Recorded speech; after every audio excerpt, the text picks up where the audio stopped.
Yo vivo de preguntar, saber no puede ser lujo. Yo vivo de preguntar, saber no puede ser lujo.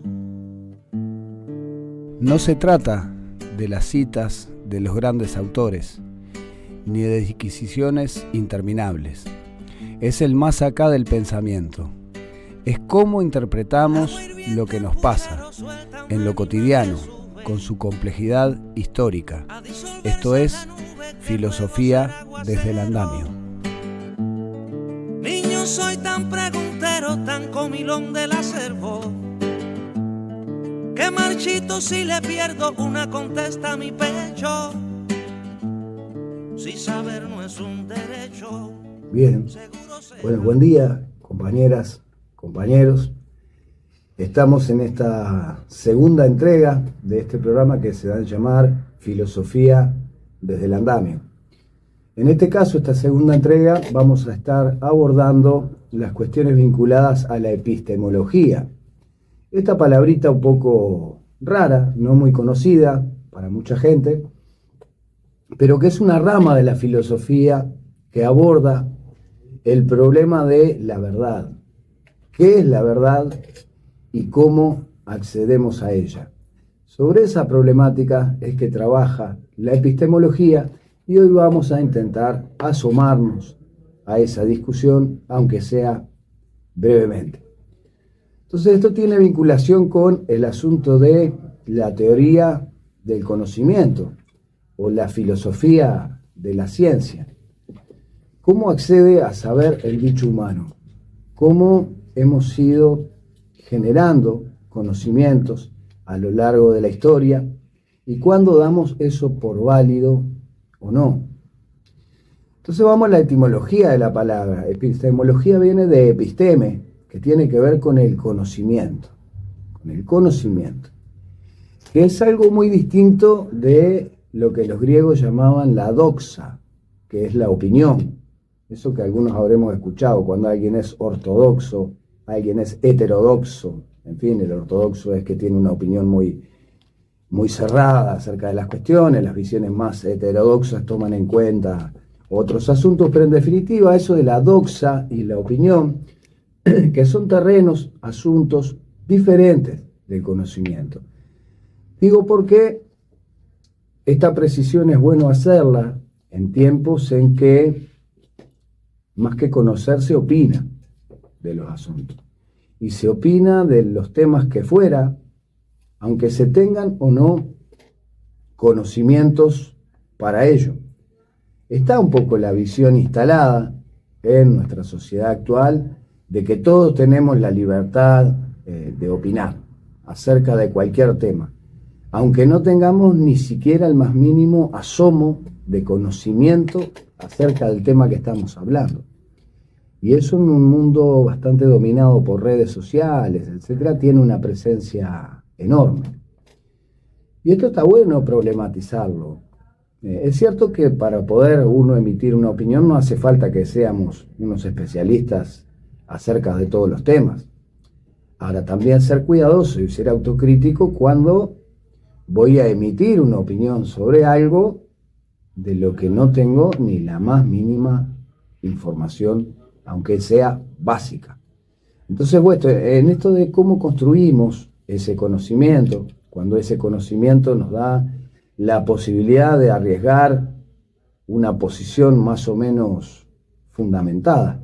Entonces, la discusión de cómo construimos ese conocimiento hace parte de la epistemología, donde además, en esto de ir conociendo más o menos científicamente el asunto, hay una cuestión no menor que es el rol de la evidencia, la constatación práctica de los asuntos. Algo que yo puedo teorizar en genérico, pero que posteriormente voy a ver si eso aplica o no en la realidad concreta. Entonces ahí entramos en un problema precioso, que es el problema del razonamiento inductivo, porque yo nunca voy a poder acceder a la totalidad de los casos. Ahora, científicamente tengo que tratar de pensar en esto de inducir, de irme acercando Bueno, ¿cuántos casos particulares logran constituir una generalidad? ¿No? Y esto es algo importante de problematizarlo, porque a veces hay riesgos de pretender hacer una generalización solamente por la experiencia que a mí me tocó vivir. Un poco como decía en chiste un amigo que decía que había un fulano que había pasado por el aeropuerto de Pekín y había visto a un rubio, y ahora anda diciendo por ahí que los chinos son rubios. Bueno, con un caso que yo haya visto no alcanza para generalizar, sino que tiene que haber otra lógica a la hora del pensamiento. Entonces, en esto de los casos particulares, cuando logran constituir una generalidad, por ejemplo, en la construcción del saber médico o de la medicina, que ahí es un caso que puede ser un poco más sencillo. Ante tales o cuales medidas que se tomaron, cuáles fueron los efectos que esto ocasionó. Ahora, vuelvo a insistir con esto, ¿cuántos casos constituyen la generalidad? Porque con un solo caso no alcanza. Pongamos, por ejemplo, que una persona tiene fiebre y se nos ocurre la peregrina idea de que si le doy agua con limón y un poquito de azúcar le va a bajar la fiebre. Y capaz que, bueno, la persona toma esa infusión y efectivamente le baja la fiebre. Ahora, eso puede ser por distintas cosas. Puede ser que naturalmente le bajó la fiebre, puede ser que la persona por ahí se puso en la cabeza de que el agua con limón y azúcar le iba a hacer bien, se sugestionó y por lo tanto le termina haciendo bien, su cuerpo reacciona positivamente ante eso, y puede ser un caso aislado. Ahora, si son 2 casos, 3 casos, 4 casos, 5 casos, y pongamos de los 20 casos, en 19 bajó la fiebre, bueno, probablemente estemos ante la posibilidad de que el agua con limón y azúcar efectivamente, científicamente, vaya a tener esos efectos. Digo porque eso del ensayo y error, esas pruebas, es como el ser humano ha ido construyendo los conocimientos que tiene hoy. Ahora, en ese caso de la medicina es un poco más fácil, más palpable de determinar. Pero pongamos por caso las ciencias sociales, que son un poco más complejas. Por agarrar un ejemplo de las ciencias sociales, pongamos por caso la historia. Cuando yo tengo que intentar reconstruir cómo era la vida y qué pasó en un tiempo histórico en el que yo ya no estoy presente y al que no tengo chance de volver.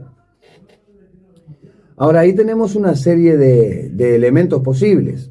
Pueden haber quedado documentos escritos, por ejemplo, a los cuales remitirse. Puede ser que haya testimonios a través de la oralidad o testimonios a partir de expresiones artísticas de la época, en fin, infinidad de situaciones que permiten la reconstrucción de ese momento. Ahora, cuando se trata de testimonios, también el saber si los testimonios son fiables o no, hasta dónde y cuánto podemos arriesgar. Entonces, en esta cuestión también ingresamos en otro terreno de la epistemología, que es la discusión acerca de si la objetividad existe, si es posible la objetividad. ¿Yo tengo alguna chance de abordar las problemáticas despojándome de mi formación cultural, de mi sensibilidad, de mis maneras de ser? Bueno, en esa lógica está claro que es imposible, y en esos términos la objetividad pura es claro que no existe. Ahora, sí también puedo tratar de hacer el análisis lo más despojado posible de mi subjetividad personal y de mis preferencias. Entonces esta, digamos, lucha por la objetividad es parte de los problemas que aborda la epistemología a la hora de cómo construimos pensamiento científico o lo más parecido a ello. Cuestión que es absolutamente necesaria en los tiempos que corren, donde cada vez es más difícil dar una discusión en términos más o menos científicos. Hay una utilización de la ciencia por momentos de carácter casi que religioso, e incluso como un sobredimensionamiento de la ciencia en sí, del conocimiento, como que el conocimiento es bueno de por sí y siempre, cuestión que es bastante relativa. Volvamos al ejemplo de la medicina. Una persona que tiene enormes conocimientos de medicina puede aplicarlos, por ejemplo, para sanar la vida de miles de personas, ¿no?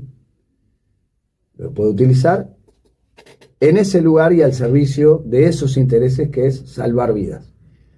Ahora, con el mismo conocimiento científico de medicina, puede utilizar, por ejemplo, esos conocimientos para diseñar una bomba bacteriológica que elimine la vida de miles o millones de personas. Entonces, en ambos casos se está utilizando el mismo conocimiento científico, pero puede ir direccionado hacia un lugar o hacia otro. Eso ya entra en el terreno y en la dimensión de la ética, que en alguna otra entrega más adelante de filosofía desde el andamio podremos abordar con mayor tranquilidad.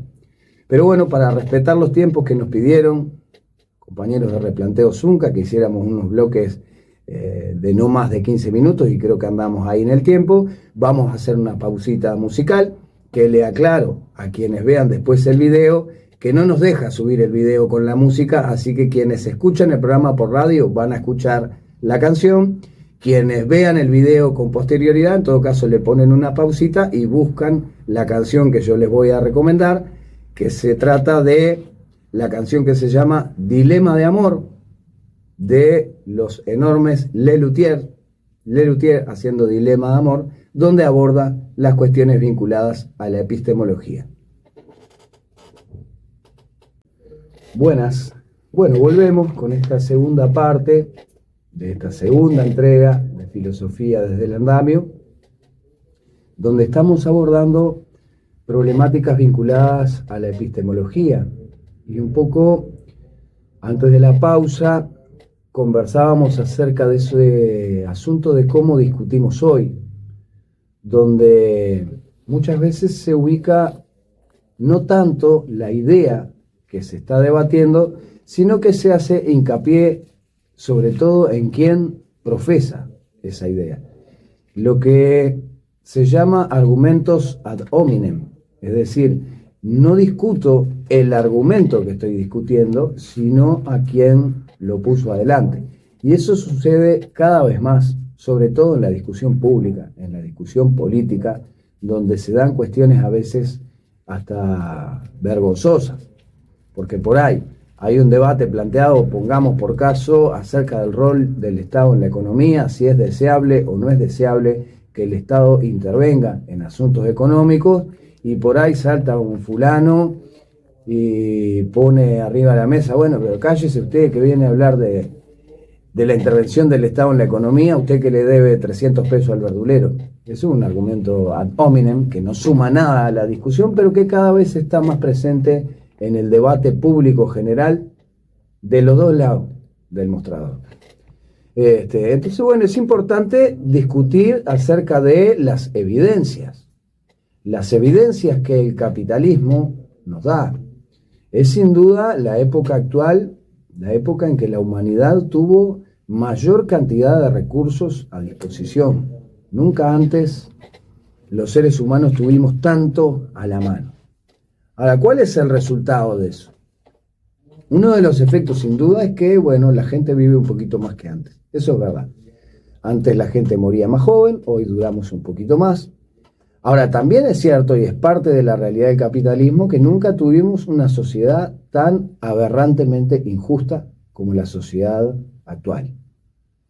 Donde tenemos, por un lado, un 1% más rico de la humanidad que concentra riquezas pornográficas prácticamente, demasiada guita que no van a terminar de gastar ni sus tataranietos, y del otro lado tenés un cúmulo de gente que vive en la indigencia, millones de personas.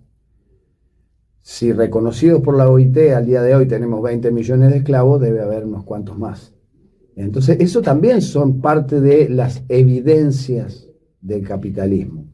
Y también está bueno preguntarnos si de verdad estamos ante un avance, porque para uno poder evaluar si tuvo un avance o un retroceso, es necesario tener un rumbo. Ahora, ¿cuál es el rumbo de la humanidad en sí en nuestros tiempos? Y eso está sujeto a discusión, a análisis. Digo porque es importante que nos preguntemos si nuestras sociedades se están encaminando hacia el lugar que queremos o caminan absolutamente hacia otro lado. En lo personal me preocupa bastante que la humanidad, disponiendo de la infinita cantidad de recursos que tenemos, que tengamos los retrasos y las desigualdades que hay, y además el enorme peligro de la violencia, la guerra, la utilización de enormes conocimientos científicos que podrían generar cosas hermosas para la humanidad y sin embargo son aplicadas a las cuestiones militares con la posibilidad de destrucción de millones de vidas en cuestión de segundos. Y bueno, y en esto de los problemas de la epistemología, en fin, queremos también hacer referencia a un epistemólogo muy interesante, un francés llamado Gaston Bachelard, que hablaba de la necesidad de la ruptura epistemológica. ¿A qué vamos con esto? Bachelard decía que el obstáculo del ser humano para avanzar en sus conocimientos no es tanto por lo que el ser humano no sabe, sino que el principal obstáculo es sobre todo aquellas cosas que creo que sé, pero en realidad no sé. O sea, las cosas que sé de mala manera o que sé mal. Y eso es lo que me complejiza para poder avanzar en los conocimientos. Y él decía que para poder pegar ese salto es necesaria la ruptura epistemológica. Cambiar lo que hoy le llaman un poco pensar fuera de la caja, hablando en términos más modernos. Y acá hay una cuestión que es interesantísima, que es la experiencia, y lo cita Gaston Bachelard, la experiencia de Kepler, que Kepler fue el que logró medir las cuestiones vinculadas a la elipsis de los planetas, ¿no? De algún modo se basó en los estudios anteriores de Nicolás Copérnico, que Nicolás Copérnico fue también de los primeros que empezó a poner en cuestionamiento aquello de que la Tierra era el centro del universo y que todo se movía alrededor. Bueno, las observaciones de Copérnico empezaron a ver que en realidad él, por lo que observaba, no era de esa manera, sino que el Sol era el centro de nuestro universo, de nuestro sistema solar, llamémosle, y que los planetas giraban alrededor. ¿Bien? Esto lo formuló Copérnico, hizo algunas mediciones, le valió la excomulgación de la Santa Madre Iglesia, lo echaron de todos lados, en fin, tuvo enormes persecuciones Nicolás Copérnico. Más adelante empieza este astrónomo Kepler a hacer las mediciones. Y acá se da una cuestión interesantísima en esto de la necesidad de la ruptura epistemológica. Porque en el momento de Kepler se tendía a pensar de que en torno al Sol los planetas daban vuelta en círculos perfectos. Ahora, Kepler medía noche tras noche y le daba una distancia que no se condecía. Y Kepler durante más de 20 años estuvo convencido de que él estaba midiendo mal, de que sus aparatos de medición no eran correctos, o que él le estaba errando en algo.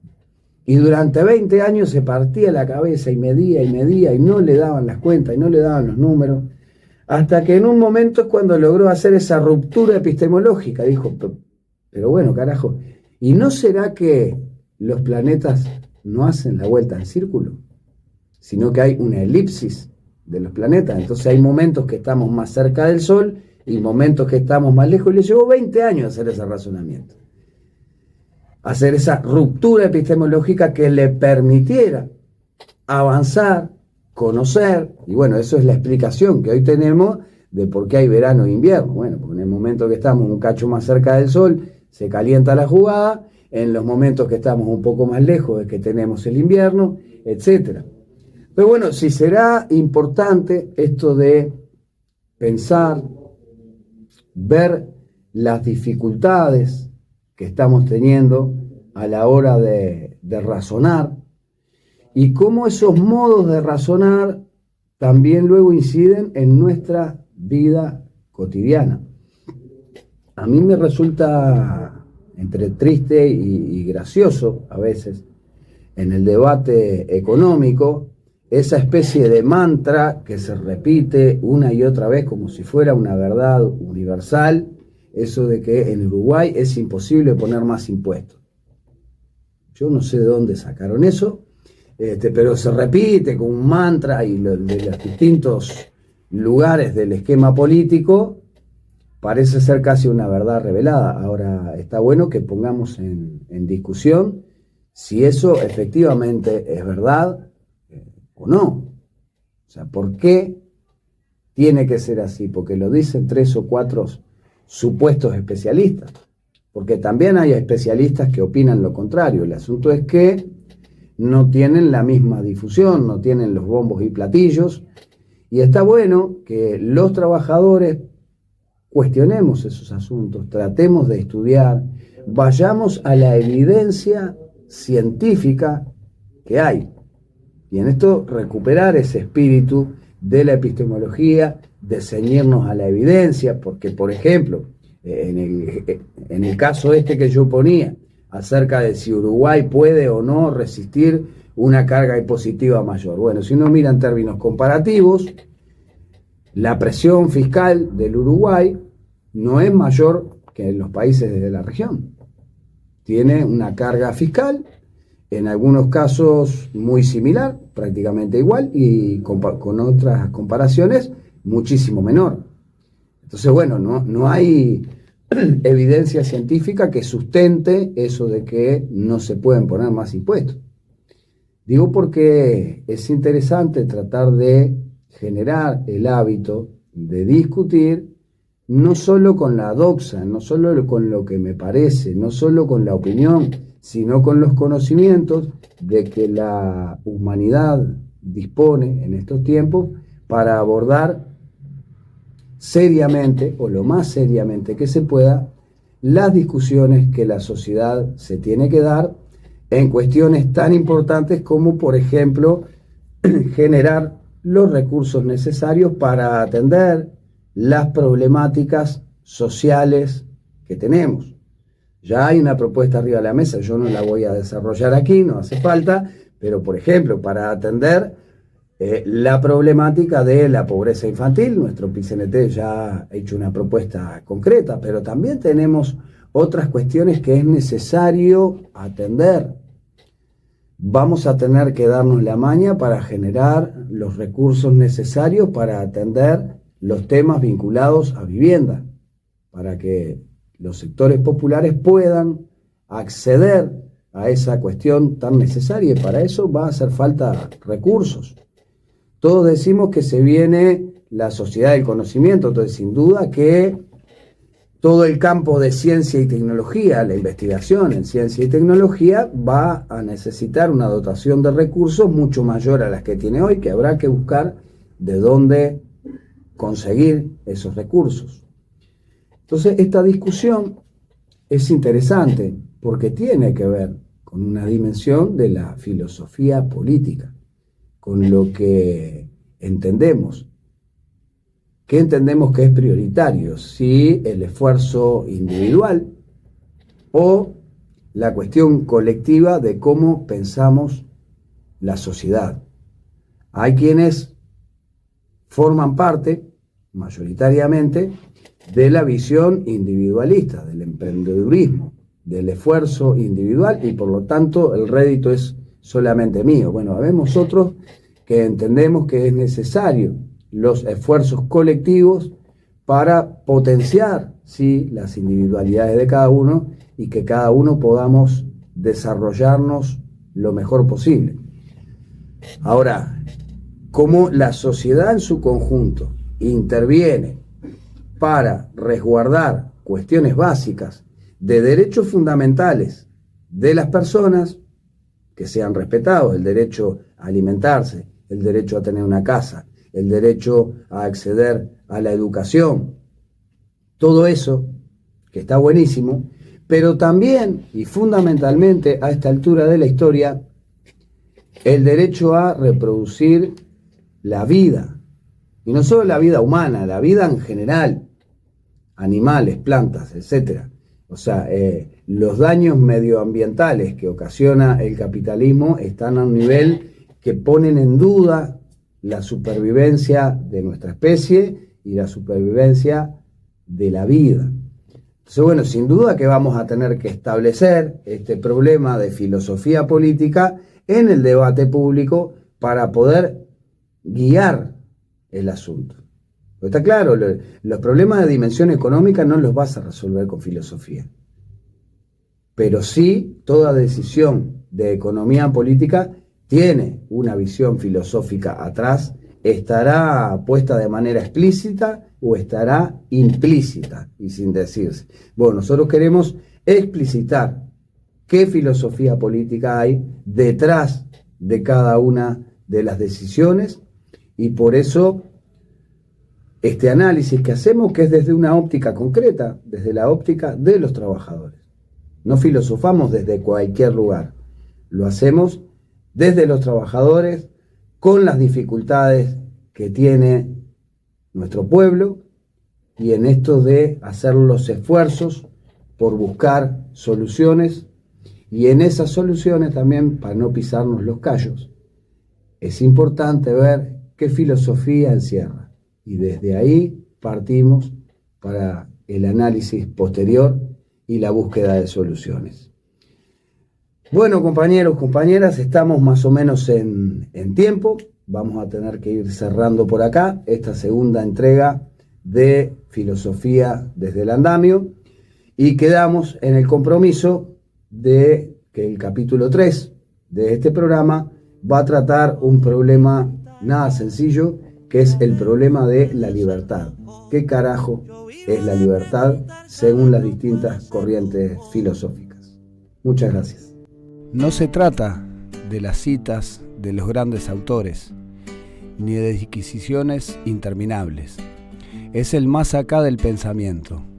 Es cómo interpretamos lo que nos pasa, en lo cotidiano, con su complejidad histórica. Esto es Filosofía desde el Andamio. Niño, soy tan preguntero, tan comilón del acervo, que marchito si le pierdo una contesta a mi pecho. Si saber no es un derecho, seguro será un